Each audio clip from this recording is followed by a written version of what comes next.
now with Jesse Ventura and our live studio audience.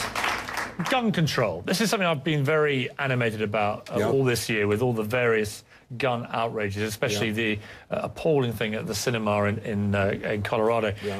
Why is it that Americans, to me it seems, so many Americans cannot divorce their right to defend themselves with a gun to the apparent right to go and buy 6,000 rounds of ammunition, high-powered assault weapons, and go and murder Americans? Well, the best thing I can tell you, Piers, is this.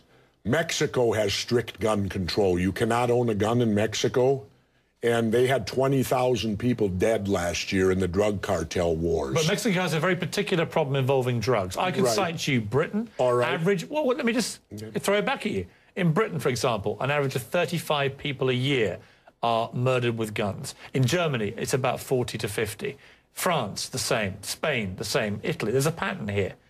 America, 11 to 12,000 a year. This country has more guns than anybody else and more gun murders. It's inarguable, isn't it? No, not at all. It is. Because I was in the Philippines physically the day Ferdinand Marcos declared martial law and made himself a dictator.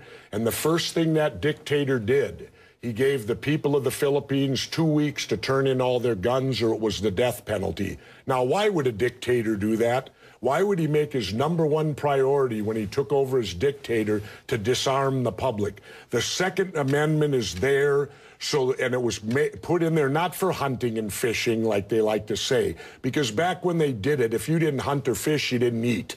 It was put in there so the citizens would have the ability, if their government became oppressive, they could defend themselves against oppressive government. And I think that overrules all the gun deaths, because let's remember something. A gun is simply a tool. I have a gun safe at home, and I've never come home and heard those guns going off on their own. People kill people. All right, how many people here die because of car accidents of drunk driving?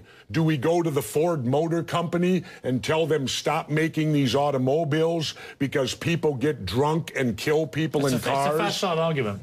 It's a what? It's a facile argument. There's no equivalence between drunk driving and lethal firearms. My point is... Wait a minute. A car is a 2,000-pound projectile that can go 100 miles an hour. Jesse, I have no problem with an American believing that their right under the Constitution is that they can defend themselves, especially in their own home, if they're being attacked and they have a weapon. It's also against government. I have a big problem with a disturbed young man, as we saw in Colorado, being able to buy 6,000 rounds of ammunition and a high-powered assault weapon and go into a movie theatre and blow away 70 Americans. I have a big problem with that. And nobody else in America in high office seems to share that big problem. Well, I'll tell you what, Piers, I have a conceal and carry license.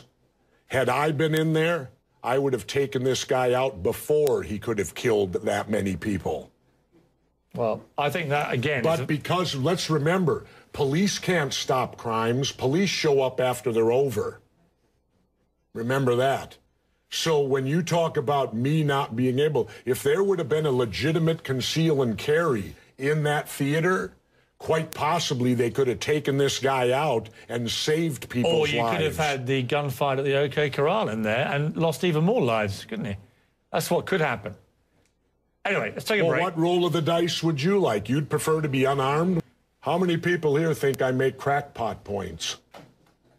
Yeah? 1. How many think I make sensible points? You're in a minority, my good friend. You're the minority. I said you made some sensible points. Let's go to another audience question from Jared Grossman.